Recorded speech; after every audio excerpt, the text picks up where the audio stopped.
गरीब ब्राह्मण का बेटा एक ढाणी का, गरीब ब्राह्मण का बेटा एक ढाणी का 2 लाख लोगों ने वोट दिया।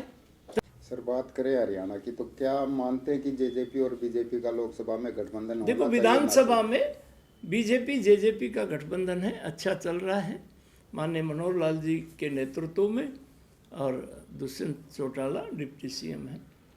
तो लोकसभा में क्या मानते हैं? लोकसभा का गठबंधन रहना चुनाव चाहिए नहीं? जब डिक्लेयर हो जाएगा तब बात करेंगे।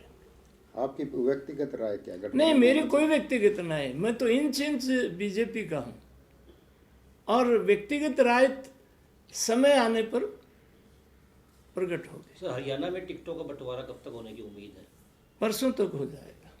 सर आपकी कोई राय पार्टी की तरफ से ली गई है या आपने कोई दी गई हो? आप पार्टी की लोकसभा लड़ेंगे या विधानसभा?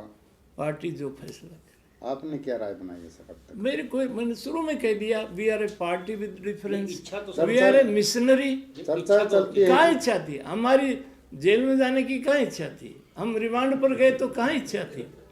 सर चर्चा चलती है कि लोकसभा पॉलिटिकल व्यक्ति तो भाई, चुनाव ही लड़ेगा ना। लोकसभा चुनाव राव वीरेंद्र सिंह के मुकाबले में लड़ाया।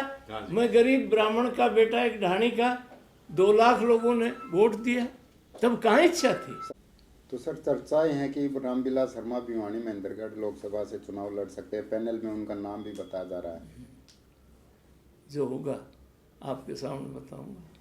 सर एक समय था कि रामविलास को माना जाता था कि हरियाणा में बीजेपी मतलब रामविलास, रामविलास मतलब बीजेपी। तो क्या सीएम की दौड़ में रामविलास अपने आप को पाते या पीछे हट गए? मैं किसी दौड़ में नहीं हूँ, मैं भारतीय जनता पार्टी का एक समर्पित पुराना कार्यकर्ता। पार्टी अगर जिम्मेवारी देती है सीएम की तो तैयार? पार्टी का फैसला तो सिर माथे पर नहीं, आपकी इच्छा भी तो हुई ना सर। आप ना, मेरी कोई इच्छा नहीं। तो सक्रिय राजनीति में मैं 2013 में भारतीय जनता पार्टी हरियाणा का अध्यक्ष बनाया था आपने। अकेला एमएलए भी 91 में मैं था। 91 में मैंने कहा कि मैं 90 सीटों पर अपनी अध्यक्षता में बीजेपी को चुनाव लड़ाऊंगा। आज स्वर्गीय मंगल सेन जी नहीं है, श्रीमान अटल बिहारी वाजपेयी नहीं है, और सुषमा जी नहीं है। सुषमा जी के घर पर बैठक हुई, सुषमा जी ने कहा ये रामविलास जिद्दी है, ये चौटाला पार्टी, ये चौधरी विकास पार्टी मार देगी इसको, और ये कहता मैं तो 90 है। तब मैंने अटल जी के सामने 29 नवंबर 1990 की डॉक्टर मंगल सेन जी जिस कमेटी में होते थे उसके साथ मैं असिस्ट करता था, और डॉक्टर साहब ने सुबह 3 बजे तक उनकी आंख में आंसू और मेरी कि रामविलास तू उसका उत्तराधिकारी है। मेरी बात नगर पालिका में ध्यान से सुनते थे। तू ऐसा मेरा आदमी है, किसी बिरादरी के गांव में किसी चौपाल में तू खड़ा हो जाता है संपूर्ण राजनीति करना। तो श्रीमान अटल बिहारी वाजपेयी खड़े हो गए कि अब रामविलास की श्रद्धा का सवाल है, कोई इसको मजबूर नहीं करेगा। मैंने 90 लड़ाए और 2014 में डॉक्टर मंगल सेन का सपना पूरा कर दिया। सर आप बार बार अटल जी का नाम लेते, कहीं इसी का तो खामियाजा नहीं भुगत रहे हैं?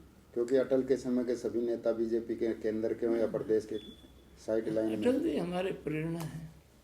इसी कारण तो कहीं ना कहीं हरियाणा हो या सेंटर हो उनको खुदे लाइन कह सकते हैं, लगाया हुआ।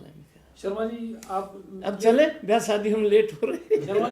जो चुनाव है वो होने वाले हैं लोकसभा के, रामविलास शर्मा जी की क्या इच्छा है, और अगर इच्छा है तो कहाँ से लड़ने की इच्छा है? हमारे यहाँ हम जो पुराने कार्यकर्ता हैं, हमारी अपनी कोई इच्छा नहीं होती। Bharatiya Janata party is a party with difference. मैंने अभी 9 मार्च की बात मोहन यादव की आपको बताई।